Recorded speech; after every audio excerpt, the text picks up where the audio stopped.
이번 시간에는 탐욕이 없는 자로 단련하여 사용하시는 예수님이라는 제목으로 말씀을 전합니다. 하나님 불러서 탐욕을 제거하시고 사용하십니다. 하나님께 쓰임을 받으려면 탐욕이 없는 사람이 되어야 됩니다. 깨어지기 전에 인간은 하나님의 것이라도 빼앗으려고 합니다. 아담과 하와는 동산의 모든 것이 다 자기 것인데도 불구하고 그걸 제쳐놓고 하나님의 것이 선악과도 저도 빼앗아서 자기 것을 만드는 탐욕을 가졌습니다. 탐욕은 곧장 우상숭배인 것입니다. 그러므로 탐욕이 깨트려져야 온유한 사람이 되고 또 하나님이 사용하는 사람이 되는 것입니다. 타락한 사람들은 모두 그 마음속에 마귀의 게임을 통해서 탐욕과 욕심을 가지고 있습니다. 탐욕 때문에 사람들은 전쟁을 일으키지요. 남의 나라 물건을 빼앗으려고 하고 남의 나라 땅을 빼앗으려고 하는 탐욕을 갖고 있기 때문에 전쟁을 하게 됩니다. 탐욕이 들어옴으로 말미암아 정상적으로 정치 행정을 하지 않고 총칼을 가지고 강제로 권력을 빼앗고 자기 권력대로 정치를 하려는 것도 욕심 때문에 그런 겁니다. 사람이 서로 속이고 속고 서로 고통을 가하는 것도 탐욕 때문에 그런 겁니다. 탐욕이 생기면 모든 사람들이 다 환경을 이용해서 자기 유익만 주장하게 되는 거죠. 이 탐욕이 깨트려져야만 되는 것입니다. 탐욕을 가지고는 절대로 하나님과 동행할 수 없는 겁니다. 하나님께서 여비의 힘이 실어나서 여비 하나님 앞에 시험을 통해서 깨어졌을 때 그가 신앙 고백을 하는 걸 들어보세요. 욥기 1장 21-22절에 하루도 내가 못해서 적신이 나왔은즉 또한 적신이 그리고 돌아가올지라 주신 것도 여호와시요 취하신다 여호와시니 여호와의 이름에 찬송을 받을 줄 하고 이 모든 일에 욥이 범죄하지 아니하고 하나님 향하여 어리석게 원망하지 아니하라. 욥은 옛날에 자기가 자기 집도 자식이 재물도 소유하고 있었다고 생각했는데 심한 시련을 겪어서 다 자식도 죽고 점을 달고 빈털리가 될 때 그가 깨달은 것이 있습니다. 주신다도 하나님이시오 가지고 가신다도 하나님이시니 모든 일에 하나님께서 영광을 받을지어다. 결국 우리는 소유자가 아니라 이것을 욥은 깨달은 것입니다. 삶의 소유주가 아닌 관리자, 쭉 청지기의 본연의 모습으로 돌아간 것입니다. 인생이라는 것은 아무것도 소유한 것이 없습니다. 어머니 뱃속에 나올 때 빈손 들고 울며 나와서 돌아갈 때 빈손으로 가는 것입니다. 하나도 가지고 가지 못하는 겁니다. 인생에 살 동안 우리가 가지고 있는 것은 하나님께로 바뀌어진 청지기로서 우리 인생을 사는 것입니다. 이것을 깨닫지 못하면 어리석은 사람이 되는 겁니다. 그리고 권력자도 하나님께 권력을 받아 청지기를 하는 것입니다. 재물을 맡은 사람도 하나님 앞에서 재물을 받아 청지기를 일하는 겁니다. 이런 것을 깨닫기 위해서 시련을 겪어야 되는 것입니다. 환난을 당하고 시련을 통해서 자기 힘으로 아무것도 할 수 없다는 걸 깨닫고 두 손 들고 자기가 깨어질 때 비로소 아무것도 소유한 것이 없다는 걸 깨닫게 되고 그 무엇인지 하나님 앞에서 하나님의 뜻을 쫓아 권력도 행사하고 물질도 행사하게 된다는 걸 알게 되는 것입니다. 그때 하나님의 역사를 일으키는 겁니다. 이러므로 탐욕이 없는 순수한 사람이 되게 하기 위해서 우리는 하나님께서 시험과 환난을 통해서 우리를 깨트리시는 것입니다. 나는 스스로 아무것도 못한다. 깨트리고 난 다음에 하나님의 권력도 주시고 재물도 세상같이 주신다고 할지라도 그것에 집착하지 아니하고 욕심으로 그걸 사용하지 아니하고 하나님의 뜻을 위해서 하나님의 영광을 위해서 하나님의 이웃을 위해서 선을 위해서 나누는 사람이 되게 만들어 주시는 것입니다. 모든 소유가 하나님 거니까 인정하게 만드는 거예요. 여러분 가진 모든 것이 다 하나님 겁니다. 왜냐? 여러분 예수님 믿거든요. 죽고 예수로 다시 태어난 하나님의 사람입니다. 하나님의 주인된 사람이에요. 거룩한 성전입니다. 근데 모든 것이 다 하나님 겁니다. 이해하시고 내 거 너희 소유 주장하지 마세요. 그래야 하나님의 주인이 돼가지고 마귀가 넘보지 못합니다. 하나님의 주인을 모시는 사람이 되어야 됩니다. 하나님의 주인을 모시는 사람이란 기도하여 하나님께서 알려주신 지혜대로 순종하며 시등하는 사람 바랍니다. 순종하는 사람 바래요. 하나님 말씀해 주시면 순종해야지 기적이 일어납니다. 깨어지고 자기 힘의 한계를 확실히 노출되고 인간은 살 수 없는 것을 알게 될 때는 사람은 천부에 의지 없어 손 들고 옵니다. 두 손 번쩍 들고 나오게 되는 겁니다. 바울 선생은 위대한 하나님 중에 위대한 믿음의 사람이었습니다만 하나님께 바울 선생을 거듭거듭 힘이 어려운 환경으로 밀어 넣으셨습니다. 그래서 바울이 거기서 산산조각으로 깨어졌습니다. 자기의 힘으로 아무것도 할 수 없다는 사람으로 깨어졌어요.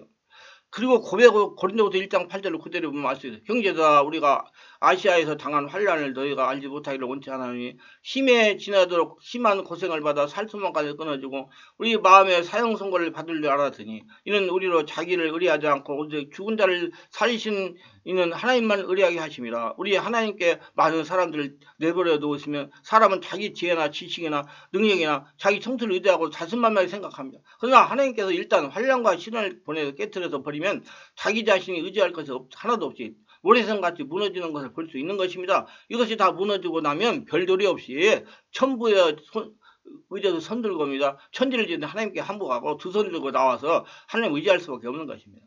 인간은 자신의 나약함을 깨닫고 깨어지면 깨어질수록 더 깊이 하나님 문제하게 되고 자기의 무력함을 깨달으면 깨달을수록 더 하나님 앞에 나와서 하나님을 믿게 되고 하나님의 귀한 것이 되게 되는 것입니다. 성도인들은 그 차이는 있으나 계속해서 깨어짐의 연속입니다. 깨어지면 깨어질수록 더욱 신령한 사람으로 장성하고 더욱 순종과 믿음으로 자라게 되는 것입니다. 순종과 믿음이 자랄수록 하나님께서 더 크게 사용하시는 그릇이 되는 것입니다. 그러므로 하나님께서 자신의 나약함을 깨닫고 깨어진 사람을 찾습니다. 하나님은 사람을 찾으면 하나님의 손에서 무자별 정도 인생 깨뜨리시는 것입니다. 깨어서 깨뜨려가지고 순종하는 사람 만들어 사용하십니다. 그래서 깨어진 만큼 하나님의 은총과 축복을 받고 누리며 또 거둬들이며 더 살 수가 있는 사람으로 만들려고 깨는 것입니다. 오늘 이 시간에 나는 과연 깨어진 사람인가 가슴에 손을 얹고 생각해 보시기 바랍니다. 자신이 깨어진 사람이면 인간 중심에 서지 않고 하나님 중심에 서며 자기 주체로 살지 않고 하나님 주체로 살게 되는 것을 발견했을 겁니다. 자기가 깨진 사람이라면 자기가 깨어진 사람을 바르게 하려면 자기가 하나님 앞에 겸손한가 아닌가를 살펴보면 아는 것입니다. 하나님 앞에 온유하여 순복하는가를 살펴보면 하는 것입니다. 탐욕이 사라지고 그 무엇인지 아무런 욕심이 없이 하나님 앞에 서 있는 자기 자신을 발견하게 되면 깨어진 것을 알게 되는 것입니다. 모든 일에 하나님을 의지하고 하나님을 찾는 마음이 있으면 그 사람은 깨어진 사람인 겁니다. 우리는 깨어져야만 하는 것이지만 세상에는 깨어지지 못하면 못 살지만은 깨어지면 못 살지만은 하늘나라에서는 깨어지지 않은 사람은 전혀 들어갈 수 없고 하나님 앞에 설 수 없습니다. 세상하고 하늘나라하고 차이가 납니다. 사람이 말씀과 성으로 깨어지면 속사람이 자신을 지배하게 됩니다. 겉사람은 낡아집니다. 나이가 한 살 한 살 더 먹으니 주름살이 더 끼고 허리도 조금 더 구부러지고 말도 좀 천천히 할지 몰라도 그건 걱정할 필요 없습니다. 겉사람은 후패하나 속은 날로 새로워집니다. 왜 말씀이 있으니까 새로워지는 것이면 성령이 계시니까 새로워지는 겁니다. 기도가 있으니까 새로워지는 겁니다. 우리는 날로 속사람이 새로운 생명으로 새로워질 수가 있는 겁니다. 매일같이 우리의 죄와 허물을 벗어버리는 삶을 살아야 되는 것입니다. 예수를 믿었다고 해서 한 번에 천사가 안 됩니다. 조금씩 변화되는 겁니다. 깨달은 만큼 변화되는 겁니다. 어린아이가 태어나자 어린이 안 됩니다. 세월이 흘러가면서 조금씩 자라는 것 같은 이치입니다. 우리가 끊임없이 목표를 변화에 두고서 말씀을 읽고 성령님들을 받으며 기도하면서 한 발자국 앞으로 나가는 것입니다. 매일같이 나아가고 변화되는 것이 새로 변화된 사람의 모습인 것입니다. 말씀과 성령으로 깨어지면 깨어질수록 하나님의 마음에 사용할 때는 기뻐하시는 성도가 됩니다. 하나님이 깨어지면 깨어져 하나님이 안에 채워지기 때문이다. 탐욕이나 탐심을 다른 말로 말하면 욕심입니다. 탐심은 타락한 인류의 가장 근본적인 모습이 됩니다. 창세기 3장에 보면 사탄이 첫 인류 아담과 하와를 유혹하는 장면이 나옵니다.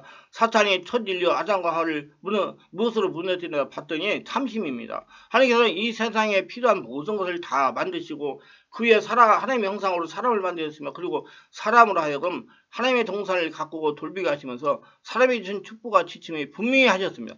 하나님은 사람에게 동산 안에 모든 것을 다 누릴 수 있고 먹을 수 있고 마음 걸 먹을 수 있도록 허락해 주셨으나 다만 한 가지만 빼고 말입니다. 그는 동산에 있는 선악을 알게 하는 나무였습니다. 하나님은 그 나무의 가지는 먹지 말라고 했습니다. 그러면서 그것을 먹으면 죽게 될 것이라고 경고하셨어요. 그러니까 허락해 준 축복이 훨씬 많고 금지한 것은 딱 한 가지인 것입니다. 그런데 사탄이 어떻게 아담과 하와를 유혹했습니까? 하나님 허락하신 모든 것이 다 허락하지 않으신 한 가지를 주목하고 집착하게 만들었습니다.